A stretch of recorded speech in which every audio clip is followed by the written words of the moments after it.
Bueno, el tema era cuál me comprometí a hablar un poco sobre el futuro, ¿no? Entonces, pero de pronto me han bajado dudas sobre si tiene sentido hablar sobre el futuro, eh, si el futuro efectivamente es futuro o el futuro es el ahora, ¿no? Y esto tiene que ver con quizá, a ver, no me agarra, espérame un poquito, ¿ah? Algo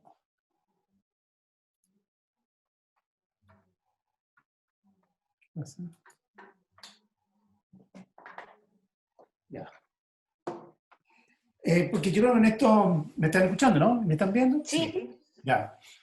Porque yo creo que en este tiempo que han transcurrido, que ya parece como un siglo, como que yo tengo la impresión que uno ha pasado como por distintas etapas, ¿eh? O sea, hay una etapa que tiene que ver con la emergencia y con la curiosidad, un poquito con la excitación que produjo el cambio, ¿eh? Todos teníamos más tiempo, más Zooms, más contactos familiares, más entusiasmados con la compra eh, a través de Corner Shop, y de pronto después entramos en una época de decir, ya, ok, ahora tengo que ocuparme de los que están alrededor mío, yo lo diría la etapa de la solidaridad, después una cierta resignación y una pequeña dosis de tristeza. Después nos vino un optimismo y nos bastaba escuchar cualquier palabra que indicara que estábamos saliendo o que estábamos alcanzando la meseta o que estábamos viendo la luz al final del túnel para que la tomáramos como propia. Después nos vino un bajón, una frustración, porque vimos que eso no se cumplía. Y hoy día como que estamos todos pensando un poquito en cómo esto se proyecta, ¿no es cierto? Cómo se ve para adelante. Sobre eso es lo que yo quiero hablar. Y para entender esto, yo quiero introducir un concepto que nosotros empleamos mucho y que en el fondo es a partir del cual también interpreté el 18 de octubre en un libro que se llamó precisamente El Desborde. Y es que yo creo que hay que entender lo que está ocurriendo no como una anomalía, no como algo que va a ocurrir y no va a sobrevenir nunca más, ni como algo que por primera vez ocurre. Yo creo que recientemente la humanidad y las sociedades y las organizaciones se ven enfrentadas a lo que yo llamaría, o lo que no yo, en realidad estoy recogiendo una literatura bastante amplia en torno al tema, llamaría un desborde. ¿Y a qué me refiero con un desborde? Es un trastorno inesperado, o sea, hay una maquinaria que parecía natural, que parecía funcionar aceitadamente, que de pronto deja de funcionar. Un caso maravilloso de Chernobyl, por ejemplo, a quien vio la serie. Es lo que nos pasa, ¿no es cierto?, con el virus, lo que nos pasó con el oasis, ¿no es cierto?, que creíamos vivir el 18 de octubre. Esto genera mucha desconfianza en las autoridades, desconfianza a veces en la ciencia, desconfianza en los ministros, desconfianza en las estadísticas, mucha desconfianza, mucha controversia, mucha discusión.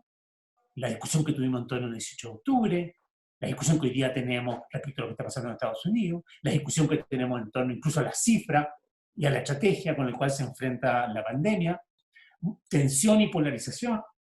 Hay casos extremos de polarización como el que se vive en Estados Unidos. Por suerte en Chile nosotros no hemos llegado tan lejos, pero hemos estado cerca, pero se produce mucha polarización.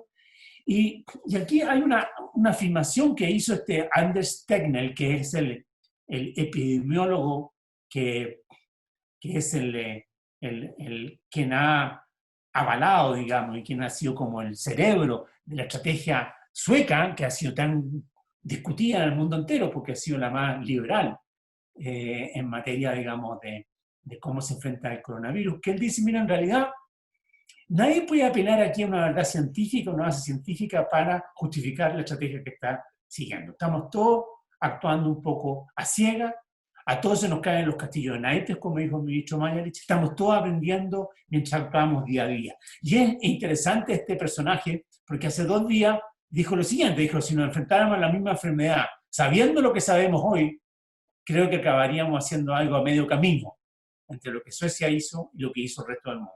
O sea, la gran virtud que tiene este sueco es que se lanza sin tener toda la base científica y en el camino, y cuando hace la evaluación, está dispuesto a decir, ¿saben qué más? Si me tocara hacerlo de nuevo, quizás cambiaría. ¿Ah? Yo creo que esa es la manera en que se enfrenta un desborde. O sea, un desborde supone combatir como dos tentaciones. La tentación voluntarista de creer que yo puedo contenerlo, pararlo, detenerlo, clausurarlo, y la pretensión también triunfalista, y es decir, que ya lo tengo totalmente dominado.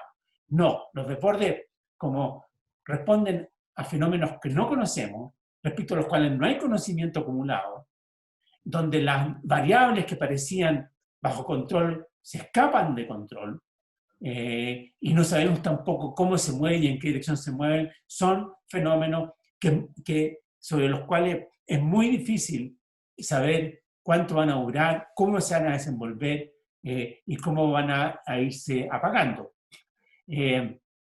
Nosotros esto lo hemos visto, ¿no es cierto?, claramente en torno a nuestra propia pandemia, ¿no es cierto? Nosotros, una columna que salió el 4 de abril, en que se ponía en duda algo que hoy día todos compartimos, digamos, de que no estábamos llegando a ninguna curva. ¿Ah?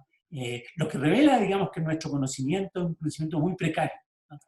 Frente a este tipo de desbordes.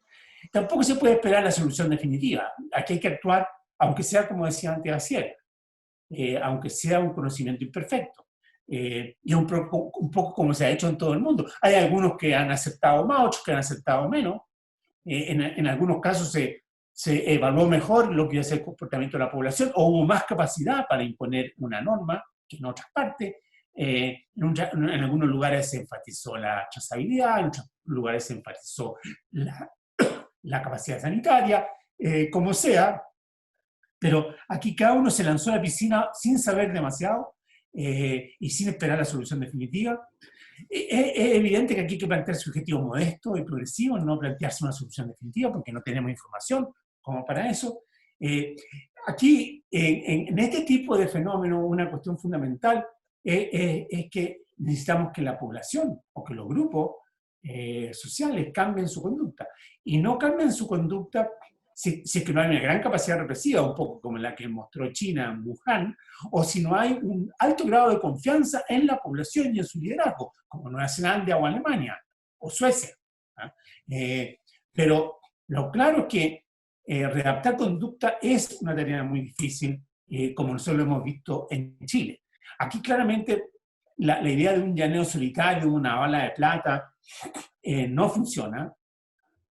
Aquí es preciso trabajar con unidad, trabajar a través de las instituciones, porque de lo contrario no se produce confianza.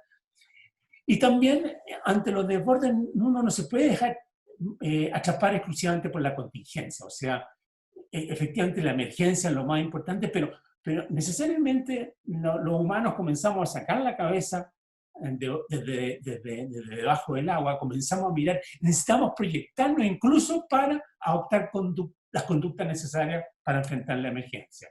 Esto implica de que más o menos rápidamente tenemos que hacer el duelo, y el duelo significa abandonar cuestiones que hacíamos y ya no vamos a volver a hacer, abandonar la melancolía, abandonar la nostalgia, abandonar la fantasía que nos lleva a pensar que las cosas van a volver a ser como fueron, y tenemos que ver cómo nos preparamos para el tiempo que viene. En ese sentido, este tipo de situaciones como las que estamos viviendo son un adviento, como señala la liturgia cristiana, o sea, un tiempo de adaptación, un tiempo de reeducación, no un tiempo pasivo de espera.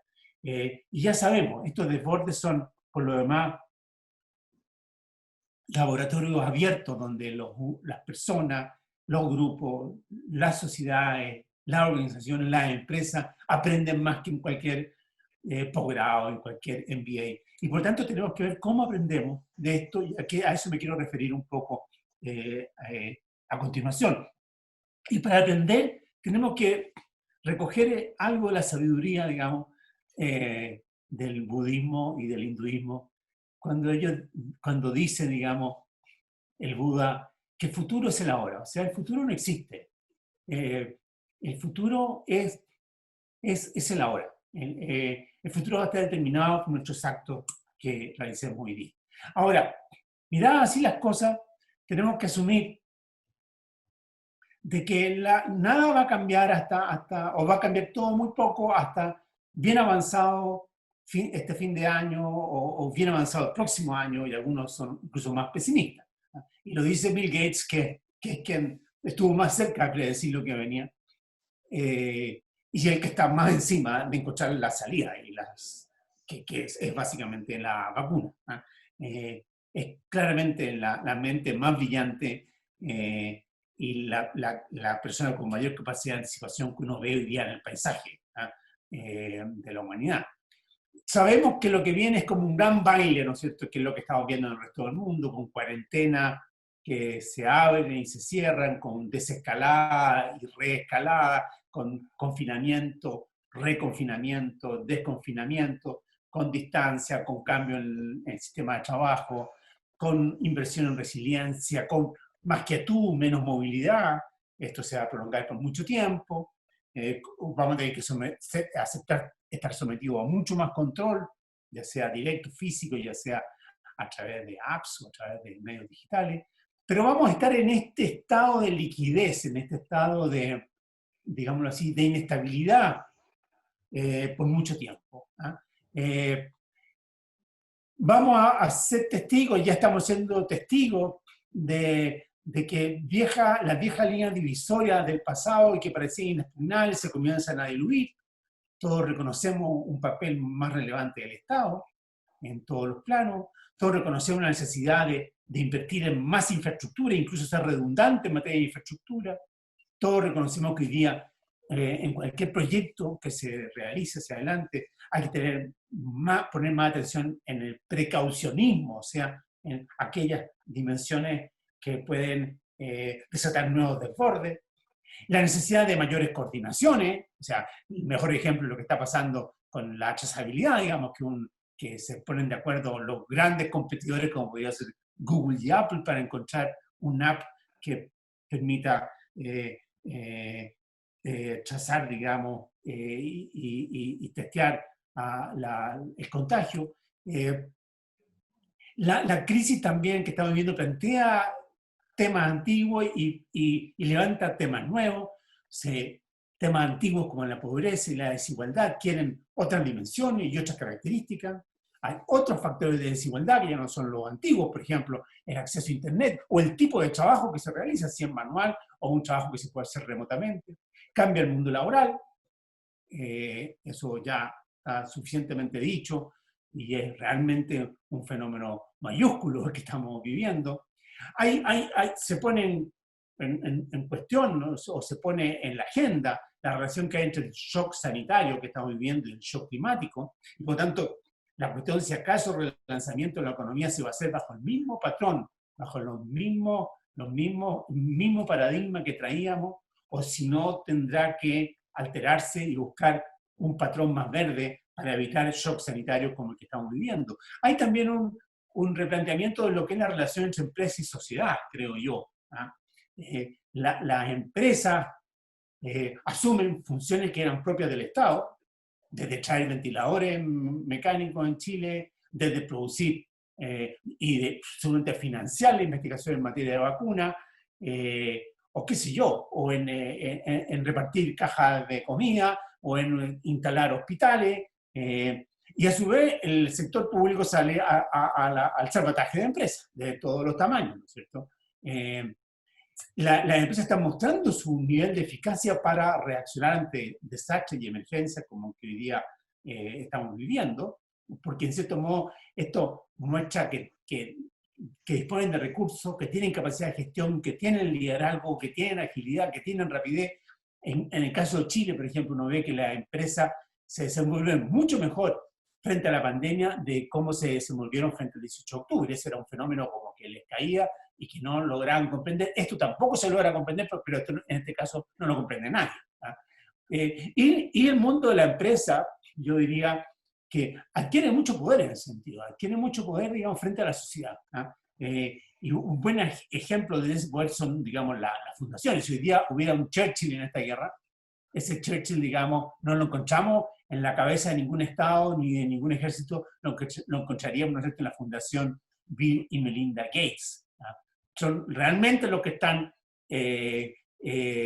planeando y dirigiendo la estrategia para enfrentar la pandemia. Desde ese punto de vista, cuando se dice esto podría ser el fin del capitalismo. Yo tengo bastantes dudas. Yo creo que lo que va a haber es un nuevo tipo de capitalismo, donde este tipo de organizaciones como las fundaciones y la filantropía, que nacen del mundo empresarial, van a tener una importancia muy importante y van a competir casi de igual a igual con los estados. Pensemos que la Fundación Gates es el segundo mayor financista hoy día de la OMS.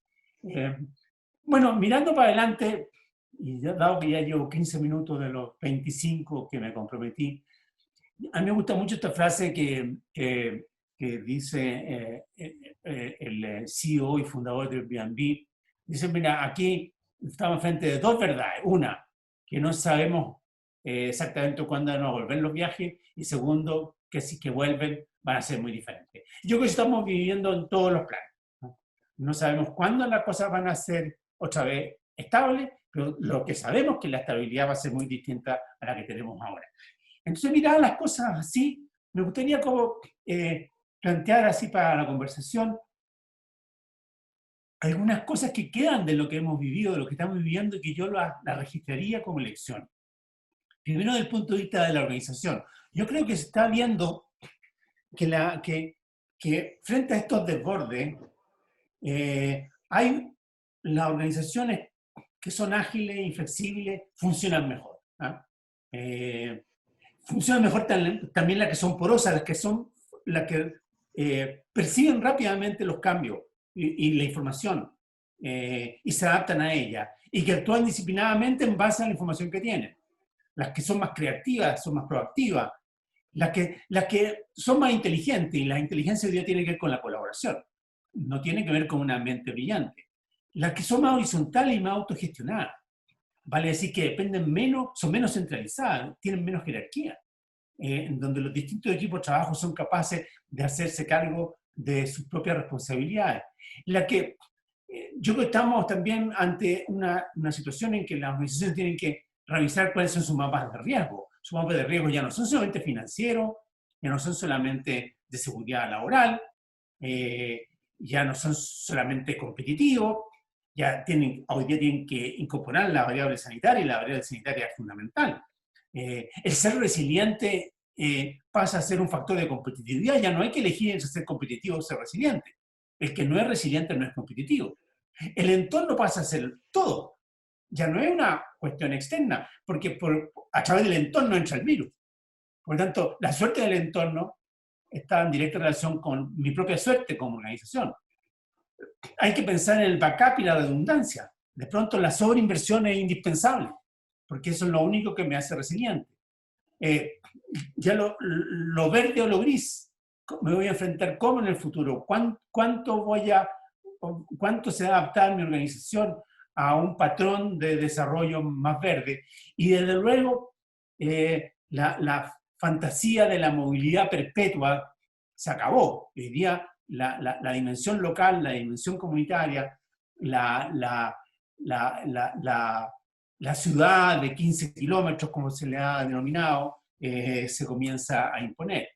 Bueno, hay preguntas también reprácticas que se hacen en muchas organizaciones. ¿Qué hacen con la oficina? No es, digamos, ¿qué función van a tener en la oficina? Dado que gran parte o buena parte de la gente va a trabajar en sus casas. ¿Cómo se cuida a los colaboradores para que no vivan el burnout cuando se produce una gran promiscuidad entre la vida doméstica y familiar con la vida laboral? ¿Cómo combatir las nuevas desigualdades, como me refería antes? ¿Cuáles son las nuevas necesidades que van a ir surgiendo de los colaboradores, de los clientes, de los consumidores? O sea, hay un montón de preguntas que se deben hacer hoy día las organizaciones, y lo mismo vale, creo yo, para el liderazgo. O sea, yo creo que este tiempo ha sido muy elocuente en cuanto a mostrar que el actuar pensando que esto va a pasar rápido y que se va a volver a la normalidad es una mala idea. Es mucho más conveniente pensar que esto va para largo, un poco a lo Angela Merkel, que estableció con la ciudadanía una relación adulta, o como la Jacinda Ardern del primer ministro de Nueva Zelanda, en que no vendió, digamos, caluga de menta. O sea, aquí la firme, y planteando que el panorama no va a estar claro hasta bastante tiempo más adelante. Se ve que es claro y que es fundamental saber hacerse las preguntas adecuadas en vez de pretender tener de antemano todas las respuestas, incluso las preguntas que nos han hecho. O sea, esa cuestión que debo decir que es muy machista por lo demás, ¿eh? Es algo en lo cual nosotros los hombres en general tendemos a fundar nuestra seguridad en nosotros mismos, nuestro amor propio y nuestra autoridad, que es creer que todo lo sabemos, que todo lo tenemos clara y que, por tanto, no aceptamos ninguna duda, ninguna cavilación, ninguna espera. ¿Ah? Cuanto más rápido, mejor. ¿Ah? Claramente, hoy día son tiempos en que hay que apreciar la duda, la cavilación, la espera, la incertidumbre, en otras palabras. Hay que aceptar también la complejidad y la ambigüedad. Digámoslo así, hay que ver a Trump y decir, es eso exactamente lo que no tengo que hacer. Que es el reduccionismo, la simplificación y muchas veces la polarización, ¿no es cierto? Que le lleva a buscar chivos expiatorios, le lleva a buscar culpables y le lleva a buscar soluciones fáciles como esta hidroxiquilina o algo así, que creo que se llama.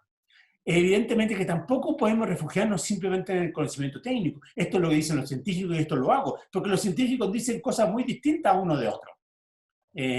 Por lo tanto, es mejor promover la participación, promover otras opiniones. Por ejemplo, el gobierno acaba de anunciar, ¿no es cierto?, el día de ayer o el día de hoy, el uso de la red primaria de salud para la trazabilidad. Esto es algo que se venía diciendo hace mucho tiempo por parte de mucha gente, entre otros los alcaldes, y no se había prestado atención hasta ahora que se prestó atención. O sea, no confiar únicamente en la palabra de los expertos no es muy buena idea ante un desborde, aunque ahora los expertos han vuelto a estar de moda y los científicos, pero yo no les pondría tantas fichas como ellos quisieran que les pusiéramos.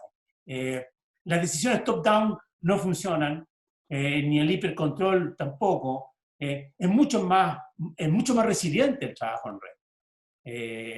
Es mucho más sostenible el trabajo en red. También yo agregaría en séptimo lugar que no, claro, nadie puede esperar tener toda la información y todo el conocimiento y todo claro antes de tomar decisiones. Hay que tomar decisiones, pero corregir en el camino. Un poco como lo decía el epidemiólogo sueco. ¿Ah? Y corregir en el camino sin ruborizarse, sin vergüenza, sino aceptando que es la única manera de ir enfrentando una situación de este tipo. Hay que saber improvisar, no solamente planificar, que es una cuestión que a nosotros los chilenos nos cuesta mucho. Nosotros somos los campeones mundiales del Excel, pero hay que saber improvisar, o del PowerPoint, hay que decir como ustedes lo están viendo en el segundo. Pero hay que saber improvisar. Y eso es lo que exigen, digamos, los desbordes. E improvisar significa dejarse llevar, ¿por qué? Por la intuición. Y la intuición, ¿qué es lo que es conocimiento acumulado? Es el conocimiento que no se recuerda. Y a ese que tenemos que prestar atención. Hay que fijar prioridades, pero no buscarse neuróticamente en el micromanagement. Hay que dejar que las responsabilidades se distribuyan. Que cada uno identifique a partir de esas prioridades cuáles son sus tareas. Eso es bastante también más seguro. Y hay que practicar la transparencia y la humildad, ¿ah? Porque eso es lo que fabrica confianza. La confianza no nace ya a esta altura, en sociedades complejas, educadas como es la nuestra. La confianza no descansa en la fe en un profeta, en un sabelotodo, en un superhombre.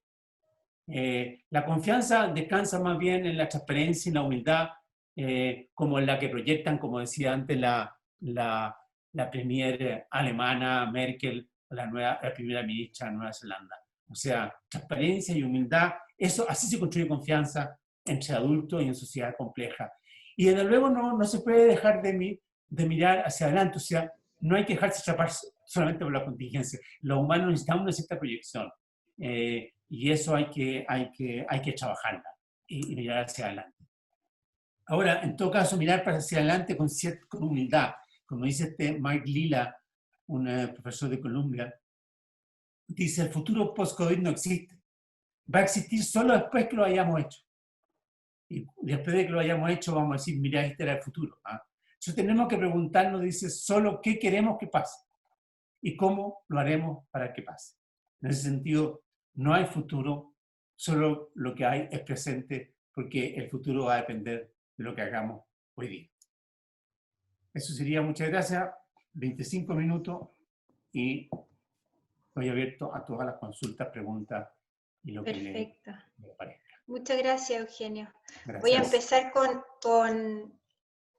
mira, voy a juntar aquí un par de preguntas que tienen relación con lo mismo que hace la Yael Skolnik, que es la directora ejecutiva del G100, y Guillermo Tagle, que es presidente de Credit Corp, que los dos quieren referirse al tema de la filantropía. A la Yael le gustaría preguntar un poco más sobre Chile y la filantropía, y Guillermo Tagle dice, ¿qué piensa respecto de la forma como el mundo empresarial debiera comunicar su labor filantrópica hoy? ¿Con publicidad, en silencio, con difusión limitada? Yo encuentro primero que el tema es súper interesante, porque, bueno, el de la filantropía. Eh, eh, yo creo que, como decía antes en mi exposición, que esta crisis, digamos, planetaria, ha sido muy interesante en cuanto a poner de relieve el valor que tiene y la capacidad que tiene la organización filantrópica. Yo sugiero al que no lo ha visto, yo lo acabo de ver ahora, un documental que hay en Netflix que se llama En la mente Bill Gates o algo así, que es acerca de su trabajo en la fundación y la creación de su fundación y cómo trabaja. Tengo la impresión que la filantropía adquiere, después de Bill Gates, hay un pre y un post Bill Gates, porque en el pasado teníamos filantropía que era entregar gran cantidad de recursos, un poco siguiendo el modelo americano y un poquito anglosajón, a universidades, ¿no? O a otras organizaciones que se encargaban de la gestión de los recursos. Hoy día, digamos, hay la filantropía, después de Bill Gates, como digo, contiene también ya no solamente recursos, sino que inteligencia, gestión, visión empresarial, una visión práctica. ¿Ah? Que es, qué sé yo, descubrir un sistema sanitario barato para el África, es descubrir energía limpia, es descubrir la vacuna, ¿ah? Es combatir la polio en la India o en países africanos. O sea, son tareas de ese tipo. Y entonces, yo creo que esto le plantea una tarea más vasta, más compleja a los que tengan espíritu filantrópico. Ya no es una cuestión de cómo entrego recursos, sino cómo pongo mi capacidad empresarial al servicio de bienes públicos. Ahora, ¿cómo se comunica eso? Yo creo que se comunica con actos fundamentalmente, con acciones, con proyectos que se realizan. Yo tengo la impresión de que la mera comunicación, la publicidad, las relaciones públicas, tienen un problema porque se las ve como algo instrumental, se las ve como que hay una agenda oculta, que es una cuestión que también persigue a Bill Gates, para no esto nada cosas que corren, digamos, en el mundo, y seguramente dominante, es que todo esto del COVID-19 es un invento de Bill Gates, o fue promovida por Bill Gates porque tiene interés en la industria farmacéutica. O sea, esas mentalidades conspirativas siempre van a existir, ¿no? Pero yo creo que hay que convivir con ellas, más que buscar combatirla, porque yo creo que el esfuerzo, poner recursos en combatir eso es usar más los recursos. Yo creo que es mucho mejor usar los recursos en proyectos que hablen por sí solos. Bien, gracias, Eugenio. Mauricio Russo, no sé cuál de los dos, porque veo que hay dos Mauricio Russo acá. Tú sabes que está Mauricio Russo, socio fundador de Casa Idea, y el primo hermano de Mauricio Russo, que se llaman igual. No sé cuál de los dos el que habrá preguntado, pero dice, ¿qué opinas del sesgo de exceso de confianza, especialmente en las autoridades?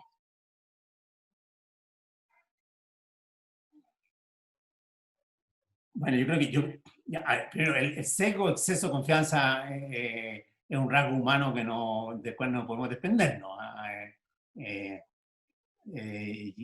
Y es un tema ampliamente tratado por Daniel Kahneman, incluso si no tuviéramos ese sesgo, seguramente no emprenderíamos aventura y epopeya y emprendimientos como los que emprendemos. Y eso vale desde un novelista, un artista, un empresario o un científico. Eh, Ahora, lo importante en ese sentido, yo creo que imaginar que lo podemos evitar, yo creo que es utópico. ¿Ah? Está presente siempre ese sesgo. Siempre creemos que sabemos más de lo que realmente sabemos, siempre creemos que podemos hacer las cosas mejor de las que realmente las hacemos, siempre imaginamos que vamos a tomar menos tiempo del que realmente tomamos, siempre imaginamos que va a ser más barato de lo que realmente es. Eso es así.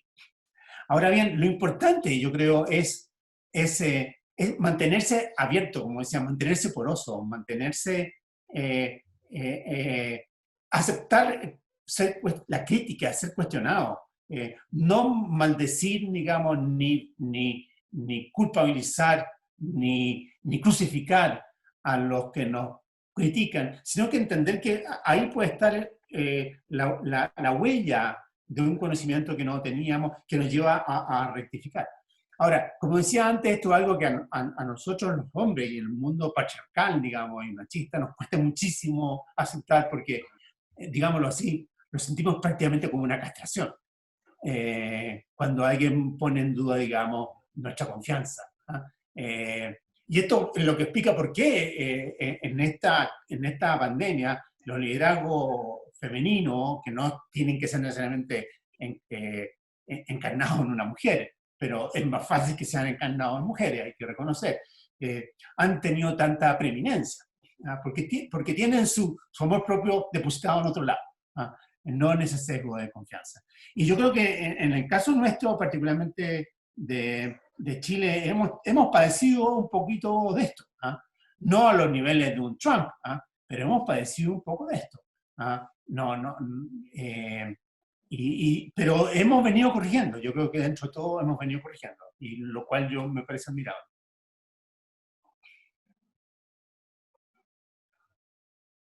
Bien. Simon Bennett pregunta, ¿cómo se explica que Chile logró tener el mayor porcentaje de contagios por habitante del mundo? ¿Es un problema de manejo técnico o un problema de nuestra sociedad? Es que yo creo que no se puede hacer esa distinción. Esta idea que se puede separar el manejo técnico de la sociedad, sobre todo cuando hablamos de epidemiología y en general, ¿ah? Cuando hablamos de economía, cuando hablamos de... no, es una separación que no se puede hacer. Porque el contagio depende de la conducta humana y la conducta humana está determinada por múltiples variables. Y uno tiene que tener cierta capacidad, nunca absoluta, nunca total, nunca puede uno estar confiado, para más o menos prevenir esa variable o tener capacidad performativa, o sea, tener capacidad para inducir, para provocar o inhibir conducta.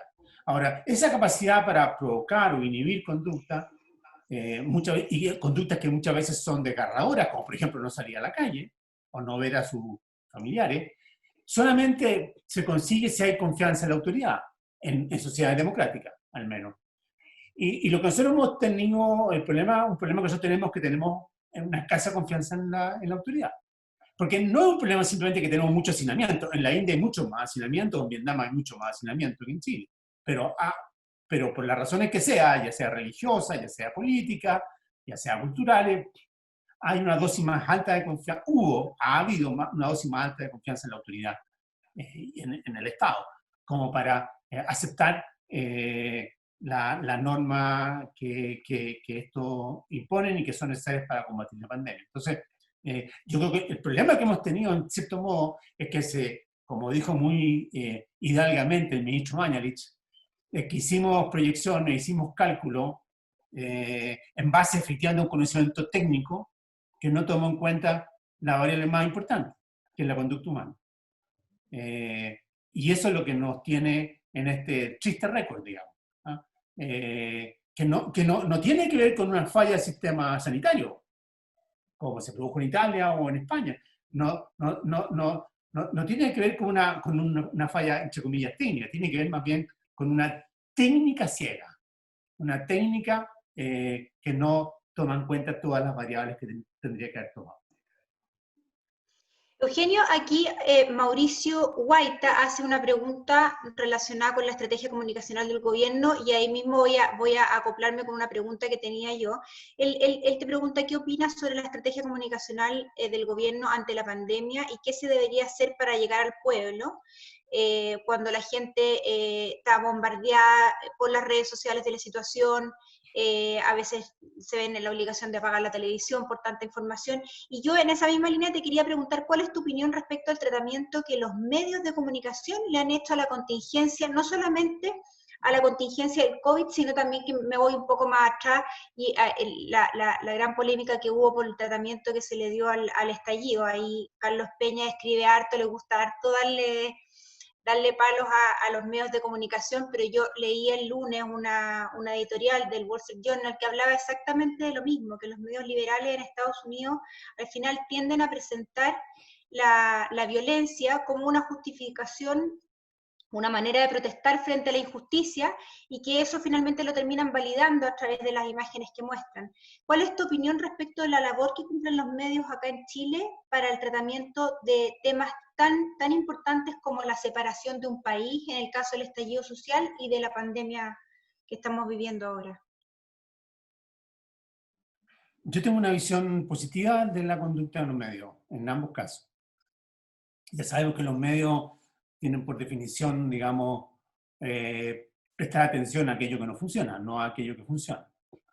Y claro, cuando se produce algo como el estallido social, era evidentemente algo que no funcionaba. Y esto fue un motivo de sorpresa y en cierto modo los medios como que fueron expresión de esa sorpresa. Pero no fueron ellos la única víctima de la sorpresa, fue la sociedad completa y para todas las élites las que nos sentimos sorprendidas.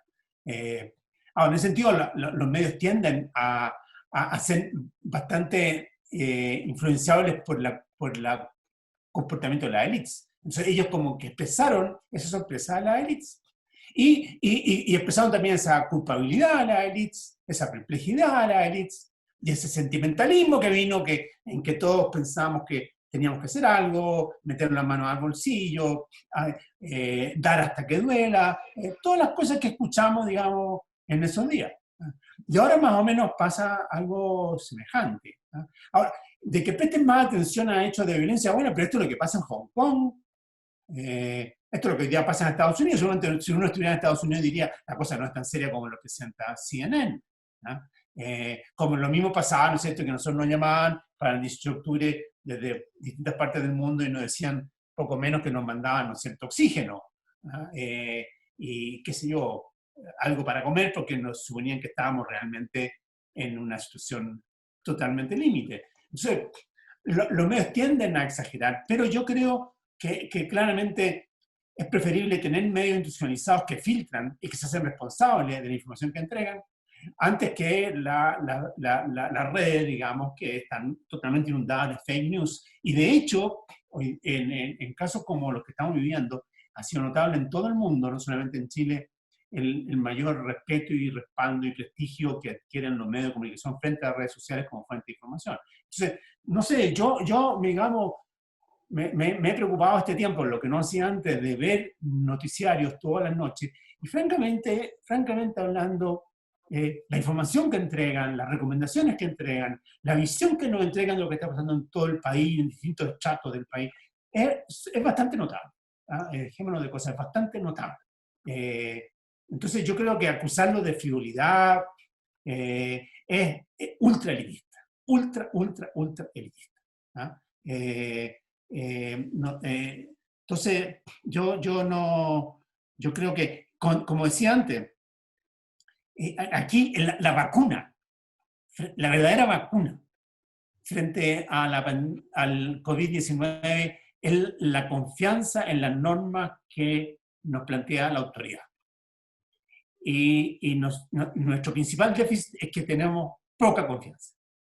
Y la información de los medios de comunicación ayuda a establecer esa confianza, pero a su vez los actores políticos tienen que hacer su tarea. Y su tarea, y en ese sentido, a propósito de la pregunta sobre la estrategia de comunicación, su tarea no se cumple por la vía de dar un mensaje triunfalista, de dar un mensaje en que voluntarista, de decir que estábamos preparados, de que tenemos todo más o menos bajo control, sino que se consigue eso a la base de producir el máximo de unidad. Y para producir el máximo de unidad hay que ampliar la plataforma de apoyo. ¿Ah? Sobre todo cuando tenemos, en el caso chileno, una clase política muy cuestionada, instituciones que venían siendo muy cuestionadas, una fractura muy importante como fue el 18 de octubre, un gobierno con baja popularidad, que no tiene mayoría en el Parlamento. O sea, veníamos de una situación en la cual la legitimidad del Estado para construir legitimidad respecto a sus normas era baja. Por lo tanto, es indispensable construir una plataforma, digamos, de apoyo más amplia, que algo que se ha hecho en otras partes. Miren lo que pasa en Israel, que se llega a un acuerdo de un gobierno coalición en una sociedad políticamente enteramente fragmentada. ¿Ah? Hay algo, en España se estableció un diálogo entre Ciudadanos y el gobierno de Pedro Sánchez, y yo creo que en ese sentido tengo mucha ilusión de que este tipo de diálogo o de entendimiento, aunque sea puntual, yo creo que esto hay que aprender de la diplomacia. La diplomacia funciona sobre la base de entendimientos puntuales, no entendimientos totales. Y siempre son entendimientos acotados, no de largo plazo. ¿Ah? Recuérdense lo que fue la desnuclearización, son siempre acuerdos puntuales. ¿Ah? Entonces, yo creo que si llegase a un acuerdo en torno al plan de emergencia, sería una enorme noticia y una enorme ayuda, ¿saben a qué? Al combate contra la pandemia. Ivette Monsalves pregunta, la educación está viviendo un periodo de mucha adaptación, pero ¿cómo debería enfrentar esta nueva estabilidad? ¿Cambia su rol, el rol de los docentes, la formación de los docentes, los nuevos deberes de los estudiantes? Gran pregunta. Creo que hay una revolución de la educación que hay que cuando decía que hay que comenzar a proyectarse, este sería uno de los campos donde hay que proyectarse. Porque yo creo que en parte la educación a distancia llegó para quedarse en muchas dimensiones. Esto no en todas las dimensiones, pero sí en algunas dimensiones, básicamente en la instrucción. Si esto es así, hay que repensar cuál va a ser la función de la educación presencial, que a lo mejor va a ser otra. Va a ser mucho más importante ahí la dimensión emocional, la dimensión afectiva, la relación entre pares, que la instrucción. Ahora, la misma instrucción también va a cambiar. Si podemos hacer educación por la vía remota, a lo mejor no vamos a necesitar tantos profesores que instruyan. Bastarían, no sé, muy pocos profesores, ya no en Chile, en el mundo, que pasen determinadas materias. Esto reformula, por ejemplo, sobre todo en el caso del mundo de la educación universitaria. Yo creo que hoy día hay una revolución ocurriendo en todo el mundo. ¿Qué es lo que van a pasar? ¿Qué van a hacer las universidades? ¿Qué van a hacer con sus campus? ¿Cómo se va a desarrollar la vida universitaria? Y esto también yo creo que vale en menor medida para la escuela, ¿no? Eugenio, tú en una de tus columnas, no sé si creo que como la penúltima columna, hablaste de que este tiempo, más que un paréntesis, es un preámbulo a un nuevo mundo. Y en esa misma línea te aprovecho, Nicolás Peralta coincide conmigo en la pregunta que yo también tenía preparada, saliendo de la pandemia y volviendo al proceso constituyente. ¿Cómo te imaginas el Chile post pandemia y enfrentando un nuevo proceso constituyente? ¿Qué es el nuevo mundo para ti?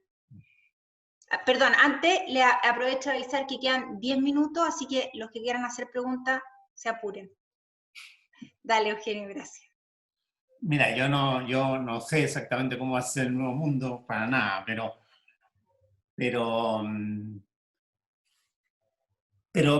lo claro, pero me quedo con esto que dicen los budistas y Mac-Lila, que ese nuevo mundo depende de los gestos, de los actos que realizamos hoy día. que ese nuevo mundo no va a ser dibujado ni preparado en un laboratorio, sino que va a estar construido socialmente. Y este nuevo mundo va a ser construido social y deliberativamente, o sea, y una deliberación donde van a converger distintos tipos de conocimiento, el científico, que se ha revelado lo importante que es, pero también el político, el social, el de los pueblos originarios. O sea, son muchos conocimientos los que tienen que converger en la creación de ese nuevo mundo, de tal modo que sea un mundo sostenible. ¿Ya? Ahora bien, para lograr esto, es fundamental tener algún espacio en que converjamos todos para hacer ese debate y que tenga reglas, que tenga un formato que nos permita debatir, pero nos permita también llegar a acuerdos y que esos acuerdos tengan legitimidad y se materialicen. Y dicho todo esto, el contar con un proceso constituyente es una gran ventaja que tiene Chile. Porque canaliza esta necesidad de liberación y de codiseño, digamos, o diseño participativo de un nuevo futuro. Ahora, yo creo que la agenda, obviamente que se hizo mucho más amplia, mucho más compleja, ya no es solamente, ya la agenda no son únicamente las deudas del siglo XX, o del siglo XIX en algunos casos, sino que son los desafíos del siglo XXI. Vamos a tener que encarar cuestiones como qué tipo de desarrollo, qué tipo de crecimiento, qué tipo de consumo energético y de huella de carbono. Vamos a tener que encarar el tema qué hacemos con las nuevas desigualdades. Vamos a encarar qué hacemos con las nuevas formas de trabajo. O sea, la agenda se hace mucho más compleja de la que creíamos hasta marzo. Que ya era pesada, ahora se hace mucho más pesada. Pero creo que uno ve que en otros lugares del mundo están inventando fórmulas para crear un debate.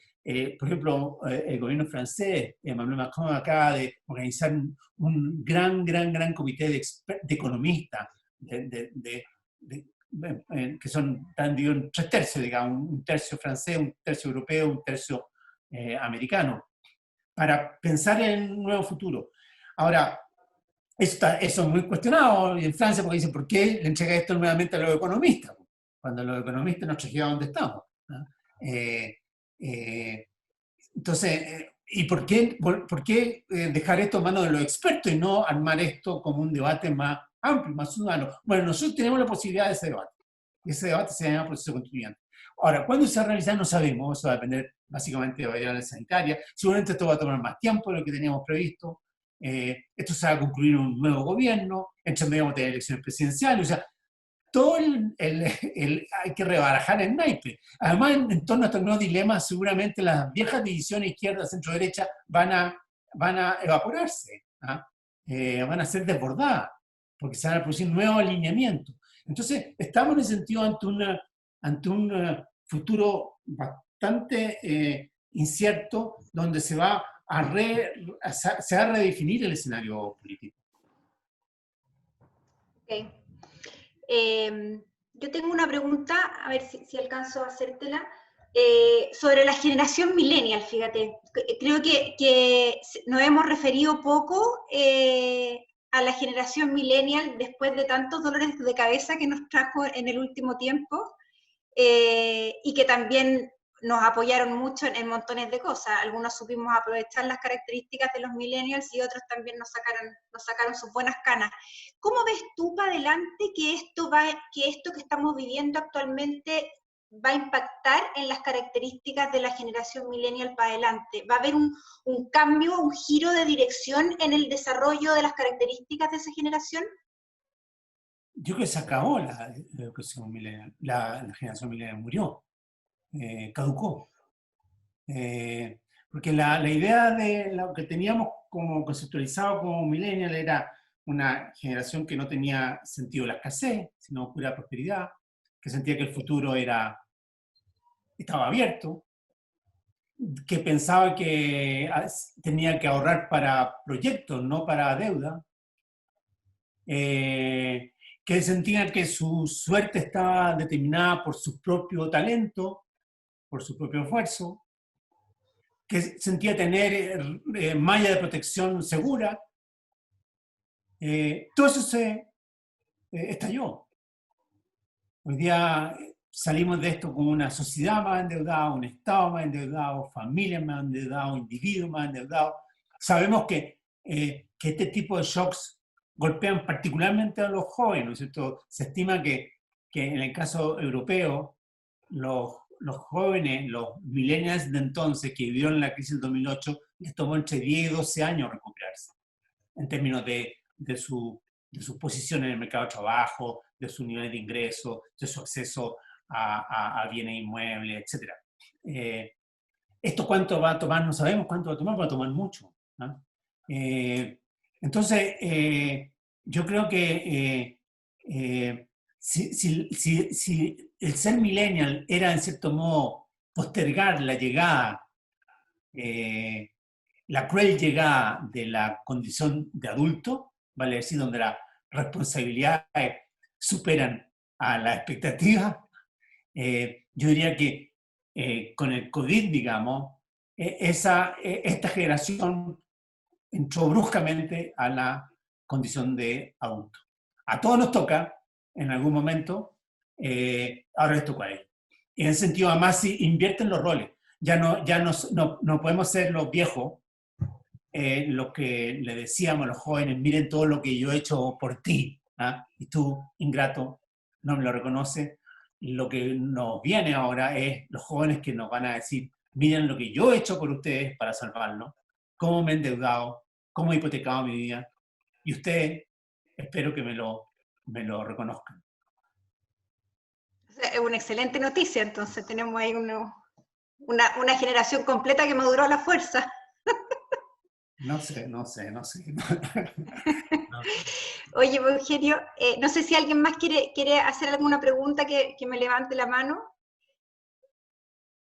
Yo quiero abusar de los últimos 4 minutos que nos quedan solamente para llevarte un poco a Estados Unidos y saber cuál es tu visión respecto de lo que viene y cómo eso va a incidir en el futuro acá en Chile. Estamos en un año de elecciones en Estados Unidos con un candidato demócrata bastante fuerte, probablemente, bueno, ahora con lo que está pasando con las protestas, como que el escenario se nubló un poquito, pero eventualmente podríamos tener un presidente demócrata en Estados Unidos con una ala izquierda bastante potente, más potente de lo que habría sido Obama en su momento. ¿Cómo podría incidir eso en la realidad de Chile, pensando en la gran hegemonía que tiene Estados Unidos en nosotros, la incidencia que tiene en nosotros? Bueno, yo creo que va a influir mucho. Yo creo que, querámoslo o no, nosotros en cierto modo bailamos en el mundo de la música que pone Estados Unidos. Eh, eh, si no la bailamos, por lo menos nos afecta bastante en nuestro comportamiento. Yo creo que hay que reconocer que el impacto que ha tenido Trump sobre el mundo ha sido gigantesco, desde todo punto de vista gigantesco. En ese sentido, la emancipación, digamos, de esa influencia tendría también un efecto monstruoso. Yo creo que es altamente probable que después de todo lo que está ocurriendo, yo creo que Trump se ha derrotado, porque claro, ¿no? Dicen, Nixon lo logró ganar, ¿no es cierto?, 68, 69, apelando a la ley y el orden, pero ese era otro mundo, esa era otra escena, o sea, hoy día se ve que eso va a ser mucho más difícil. Entonces, un Estados Unidos que recupera un gobierno normal, va a producir un cambio importante en el mundo y también yo creo que en Chile. Ahora, yo creo que una cosa que hay que reconocer que en Chile no hemos tenido el virus Trump. Y no hemos tenido el virus Trump, en cierto modo, gracias al gobierno actual, y particularmente a Sebastián Piñera. Sebastián Piñera ha sido nuestra vacuna contra el trumpismo. El trumpismo no ha encontrado, el virus de Trump no ha encontrado en Chile, digamos, un caldo de cultivo en la cultura derecha. Es una gran cosa, porque cuando alguna gente así media media frívolamente dicen, bueno, la derecha en Chile, o el gobierno de Chile se parece al de Trump. Creo que no hay ningún punto de comparación. ¿Ah? No solamente vis-a-vis la pandemia, sino que vis-a-vis el estallido. ¿Ah? Entonces, yo creo que, en cierto modo, ver a Trump no hace ser más indulgente con Piñera.